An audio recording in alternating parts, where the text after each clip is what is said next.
একটা নয় 22টা ফৌজদারি মামলা রয়েছে এই প্রার্থীর নামে। তারপরও দলের আস্থাভাজন। আবার একেবারে ঘোর ফ্যাশনিস্তা তিনি। ফ্যাশনের দুনিয়া ছেড়ে রাজনীতির ময়দানে চওড়া কপালে ইয়া বড় লাল টিপ, মাথা ভর্তি সিঁদুর, বদলে গেছেন বিখ্যাত ফ্যাশন ডিজাইনার অগ্নিমিত্রা পাল।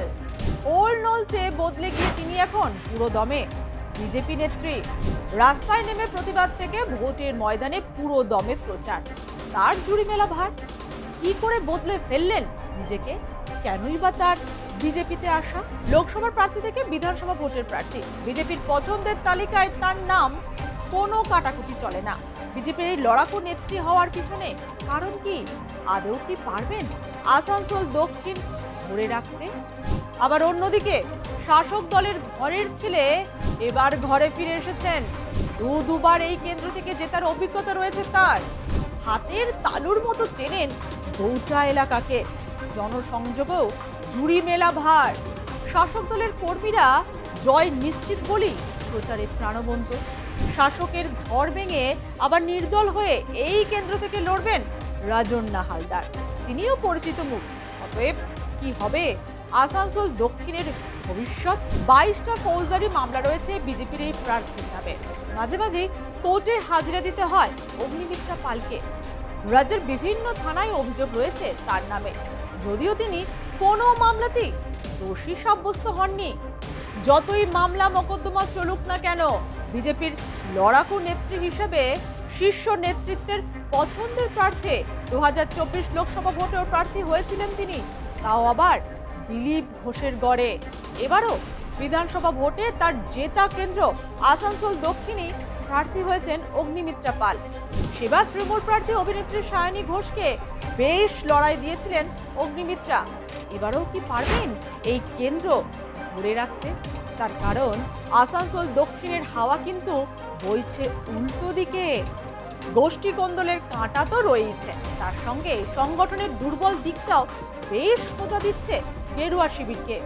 2024 সালে আসানসোল লোকসভা কেন্দ্রে তৃণমূল প্রার্থী শত্রুঘ্ন সিনহা বিপুল ব্যবধানে জিতেছিলেন। এই বিধানসভা এলাকার অন্তর্গত ভোটারদের একটা বড় অংশ শাসক দলের দিকে ঝুঁকেছে। 2021 সালে আসানসোল কর্পোরেশন নির্বাচনে বিজেপি ভালো ভোট টানতে পারেনি। অগ্নিমিত্রা পাল পুনরায় প্রার্থী হওয়ায় দলের অন্তরে কিছুটা হলেও ক্ষোভের মেঘ জমেছে। এই সব অন্তরায় সরাতে পারলে অগ্নিমিত্রার জয় নিশ্চিত।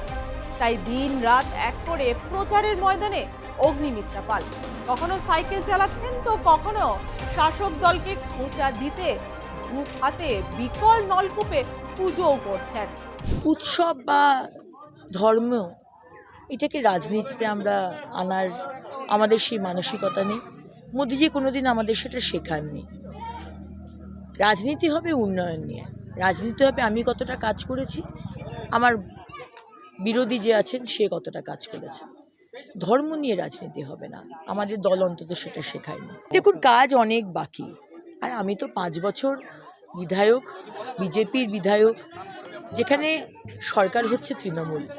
সুতরাং তৃণমূল বিরোধীদের কতটা জায়গা দেয়, কাজ করা তো দূরের কথা, একটা প্রশাসনিক বৈঠকে আমাদের ডাকা হয় না, কোনো উৎসবে সরকারের পক্ষ থেকে সেখানে আমাদের ডাকা হয় না। আমাকে এমএলএ ফান্ড থেকে এই সরকার যতটা টাকা দিয়েছে, 70 লাখ টাকা করে পার ইয়ার, 5 বছরে প্রত্যেকটা টাকা খরচা করেছি। সমস্ত বিধানসভায় অন্ধকার, রাস্তায় লাইট নেই, সেখানে সোলার লাইট দেওয়া হয়েছে, সোলার ওয়াটার ফিল্টার লাগানো হয়েছে, পুকুরের ঘাট বানানো হয়েছে। কিন্তু এইটুকু কাজে কি কিছু হয়? কাজ করার জন্য আপনার সরকার দরকার বা সরকারের সমর্থন দরকার। সেই সরকার হবে এই 2026-এর 4 মার্চ। তারপরে কিভাবে বাংলার মানুষের জন্য, আসানসোল দক্ষিণের মানুষের জন্য কাজ করতে হয় সেটা অগ্নিমিত্রা পাল এবং বিজেপি দেখিয়ে দেবে। এইটা বিরোধী যে এমএলএ থাকবে, সরকার পক্ষে যারা থাকবে, কাজ করতে দেওয়া না, এটি কেমন রাজনীতি? এখন এই নোংরা রাজনীতির কর্ণধার হচ্ছে মমতা ব্যানার্জি। তিনি আজকে প্রধানমন্ত্রীকে বলেন পেটে দড়ি বেঁধে নিয়ে আসবেন, তার দলের মন্ত্রী বলেন আমাদের মহামহিম রাষ্ট্রপতি কতটা সুন্দর বা খারাপ দেখতে। এই লেভেলে রাজনীতিকে নামিয়ে দিয়েছেন। সেই মুখ্যমন্ত্রী যে বিরোধীদের জায়গা দেবেন না, শুধু বিরোধী এমএলএ নয়, বিরোধী জনপ্রতিনিধি নয়, একটা গ্রাম বেশি ভোট দিয়েছে বিজেপিকে, তাই গ্রামে কোনো রাস্তা হবে না। রাস্তাটা হয়েছে গ্রাম অবধি এসে শেষ হয়ে গেছে, গ্রামের রাস্তা হয়নি। আবার গ্রাম যেখানে শেষ হচ্ছে সেখান থেকে রাস্তা হয়েছে। আজকে এই রকম রাজনীতিতে তৃণমূল বিশ্বাস করে, যেখানে বিজেপির ভোট পায়নি, বিজেপিকে ভোট দিয়েছে গ্রামের মানুষ, টিএমসিকে ভোট দেয়নি, সেখানে জল পাবে না। জল নিয়ে রাজনীতি হচ্ছে। তারা বলছে কাউন্সিলর, পঞ্চায়েত মেম্বাররা, তোমরা তো আমাকে ভোট দাওনি, তোমরা জল পাবে না, তোমরা দেখো, তোমরা ব্যবস্থা করো। পুরনো জমি পুনরুদ্ধার করতে এবার বেশ সতর্ক শাসক শিবির। এবার আসানসোল দক্ষিণে তৃণমূল প্রার্থী তাপস বন্দ্যোপাধ্যায়। তৃণমূল প্রার্থী এলাকার আবার ভূমিপুত্র, এই বিধানসভা কেন্দ্রকে বেশ ভালোভাবে চেনেন। কেন জানেন? এই কেন্দ্রে যে 3বার বিধানসভা নির্বাচন হয়েছে তার মধ্যে 2011 ও 2016 সালে তৃণমূল প্রার্থী হিসেবে জিতেছিলেন তাপস ব্যানার্জি। 2021-এ সায়নী ঘোষ প্রার্থী হিসেবে জেঠা সিট হেরে যায় তৃণমূল। তাই ঘরের ছেলেকে ফের ঘরে ফিরিয়ে পুরনো জমি ফিরে পেতে মরিয়া তৃণমূল। তাপস ব্যানার্জিকে নিয়ে খুশি তৃণমূল কর্মীরাও। ভালোই সাড়া আছে মানুষের মধ্যে, এবং সব থেকে যেমন রাজনৈতিক কর্মী আমার যে সাপোর্টার সে তো বলবেই, কিন্তু কমন মানুষ কীভাবে অ্যাকসেপ্ট করছে সেইটা আজকে পদযাত্রার সময় বুঝতে পারলাম। মানে যারা সবজি বিক্রেতা, যারা পথ চলতি মানুষ, তাদের চোখের যে এক্সপ্রেশন, তাদের মনে হচ্ছে যে ঠিক এটা পজিটিভের দিকে যাচ্ছে।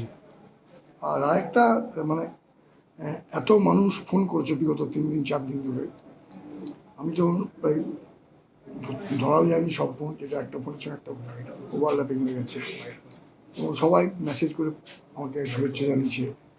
তারপর আপনার প্রচুর লোক বাড়িতে চলে আসছে, বাড়িতে বেরোতে আমার দেরি হয়ে যাচ্ছে, এবং যেখানেও যাচ্ছে প্রচুর লোকজন। আজকে সকালে বাঁশড়ায় গিয়েছিলাম, প্রচুর এত মানুষ আমি 16 সালেও দেখিনি, 11তে তো দেখিনি।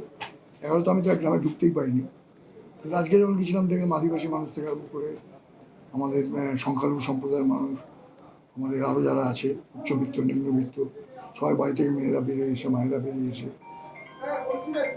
এরা সমর্থন, যে চোখ মুখ দেখলে বোঝা যায় না যে আমরা আছি আপনার সঙ্গে, এই আর কি। এটা আমার পজিটিভ মনে হচ্ছে।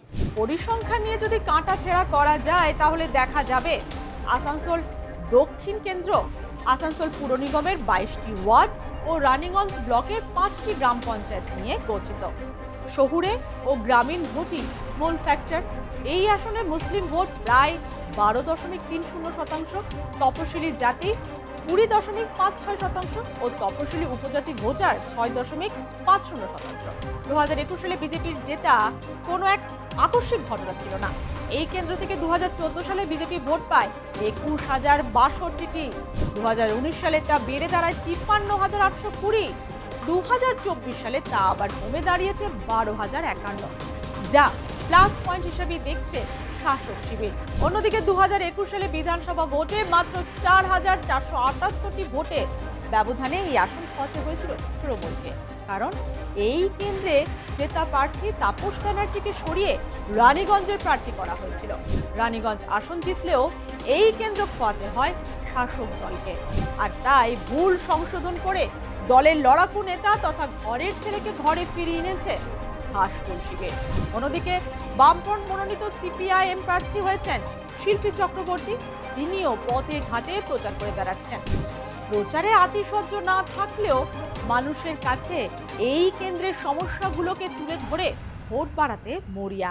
আমাদের প্রথমেই হচ্ছে বিকল্প যে বামপন্থা, আমরা হচ্ছে সেই বিকল্প বামপন্থাকে আমরা হচ্ছে এগিয়ে নিয়ে যেতে চাইব, এবং আমরা চাই যে বিগত 2011 পর থেকে পশ্চিমবাংলার যে দুর্দশা, শিক্ষা, স্বাস্থ্য, কর্মসংস্থানের যে অবস্থা, তাকে প্রতিরোধ করতে আমরা এবারে বলেছি কোনো ধর্মের কথা নয়, আমরা বলেছি কাজের কথা, রুটি রুজির কথা, আমরা বলেছি শিক্ষার কথা, আমরা বলেছি স্বাস্থ্যের কথা, এবং সর্বোপরি যে 60 লক্ষ ভোটার ছিল তাদেরকে বাদ দিয়ে এবারে নির্বাচন করার যে পরিকল্পনা নির্বাচন কমিশন করেছে, সেটা আরএসএস, বিজেপি এবং তৃণমূলের যৌথ মদতে আমরা তাদের এই যে কাজকে বিরোধিতা করছি, এবং এই দাবিকে সঙ্গে রেখেও আমরা এবারে নির্বাচনে লড়ব, এবং শুধু লড়ব না, আমরা নির্বাচনে বামপন্থী প্রার্থী তালিকা আমরা এ কারণেই আগে প্রকাশ করতে পেরেছি, কারণ দীর্ঘ লড়াই আন্দোলনের মধ্যে থেকে মানুষের যে চাহিদা, মানুষ চাইছে আমরা সামনের দিকে এগিয়ে আসি এবং পশ্চিমবাংলার বুকে আবার করে পুনরায় বামপন্থাকে প্রতিষ্ঠা করার যে লড়াই,